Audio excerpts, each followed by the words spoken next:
Now, it is my pleasure to bring our poet John Good back to the stage to introduce our new APTA chair.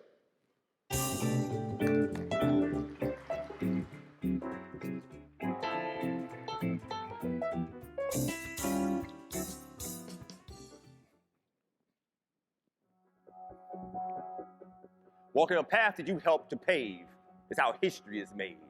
It is through the fire of one's convictions that a trail is blazed. And today I am honored to say that we have a trailblazer and a history maker in the house. Please allow me to say a few words about APTA's first chair of Asian descent, Michele Wong Krause.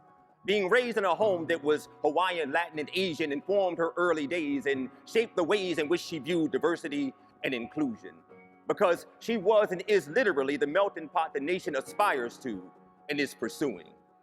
She got a BA in Poli-Sci from the University of Texas at Arlington and a JD from Southern Methodist U, and then used her personal convictions and position as an attorney to help injured workers and children, and that's just the beginning. Because given that diversity and inclusion begins with representation, Michele Wong Krause became the first Asian American female to be elected to the board of directors for the State Bar of Texas.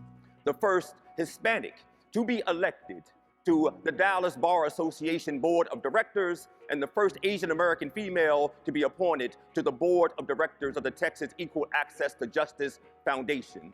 Listen, her list of firsts is amazing. We'd be here all day if I tried to list them. I mean, she also had the resume resolve and wisdom to win the prestigious Louise Raggio Award too. Not to mention, she balances work with life as a wife and mother of two. I just heard every woman in the room go, whew. What Michele has done and what she does is inspirational and worthy of praise, but what I'm really trying to say is the trail she is blazing will lead to the day when we no longer say the first woman or person of color to do this or that. It will lead to the day when equality, fairness, and inclusion are an immutable fact. And APTA, you are a part of that. So in fact, as she steps into the role of chair, a role that requires vision and the ability to not only make decisions, but also to listen, a position that though earned has not historically been given to women. I want you all to be aware that what you have in Michele is a leader and a peer, a clear game changer and change maker who will actively practice being more proactive than reactive. Someone who would take the didactic tactic of looking at transit up close and then from a distance and saying, what can we do better, more efficient? What can we do that's different? And that will make all the difference. Because in a world so hectic, where people get caught up in doing things in ways that are accepted, know that with Michele Wong Krause, new and fresh ideas aren't wanted, they're expected. So, I ask that you please give a round of applause as I have the distinct honor to announce, welcome to the stage, Chair Michele Wong Krause.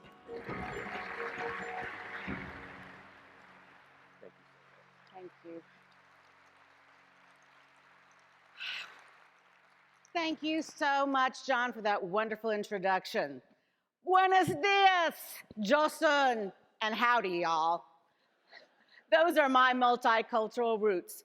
From a Mexican mother and a Chinese, Japanese, Hawaiian father, married to a German, Polish, Scotch, Irish guy, and living in Dallas, Texas. I am so proud to be the first APTA chair of Asian descent. And so I start my tenure as APTA chair with a deep appreciation to my husband and fellow attorney Rick Krause, without whose support I would not be standing here. To our sons, William and Andrew, who inspire me to blaze new trails for them. To my friends, including Judge Rhonda Hunter, who helped me blaze trails along with me. To Dallas Area Rapid Transit, especially its CEO, Nadine Lee, to McKinney Avenue Trolley Authority and its founder, Phil Cobb, and to the APTA Transit Board members, Valerie McCall, Doug Tisdale, and David Stackrow, and of course to the APTA staff who have been so generous with their time and guidance. I thank you all. And there is one more person who deserves all our thanks. Dorval Carter not only stepped in, but stepped up when APTA needed his leadership. And now he has agreed to step up again in a new role. Earlier this morning, when talking about the challenges facing our industry, Paul cited the realignment of America's bus manufacturers. In 2004, there were 10 bus makers serving the American market. Today, there are only 3, and one has declared bankruptcy.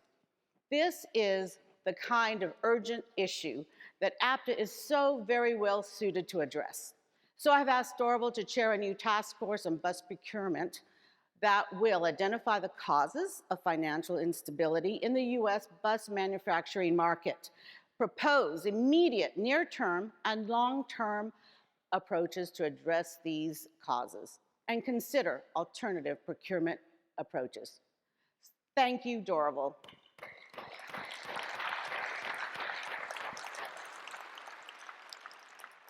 So this morning, I briefly want to tell you about my vision as APTA chair.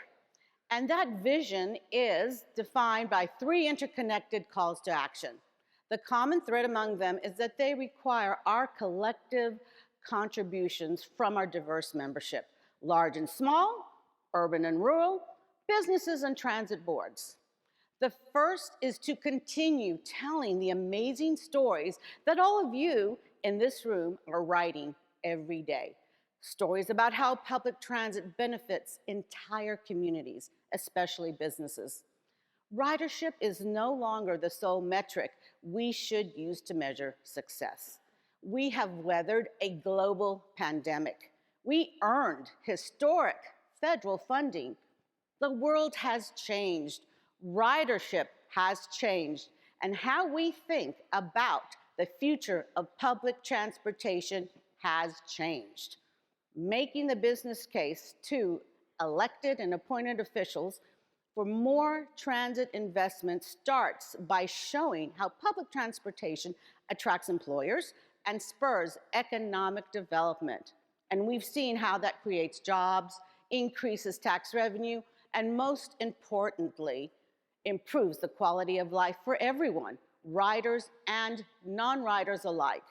So let's harness our broad membership and work together to make that economic case. When we collaborate, we amplify our impact. Our transit board members, business members, and transit CEOs bring unique and valuable experiences to any challenges we face.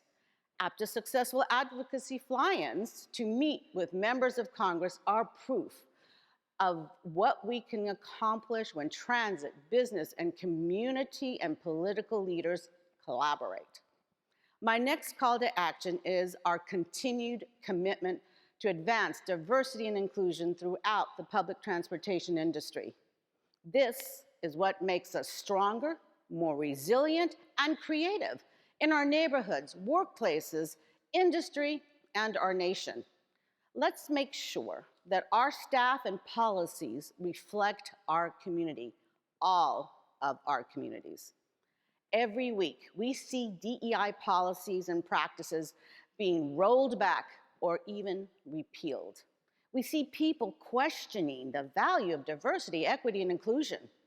Let's create skill sets that allow us to change minds to combat this situation and to continue making diversity a competitive advantage.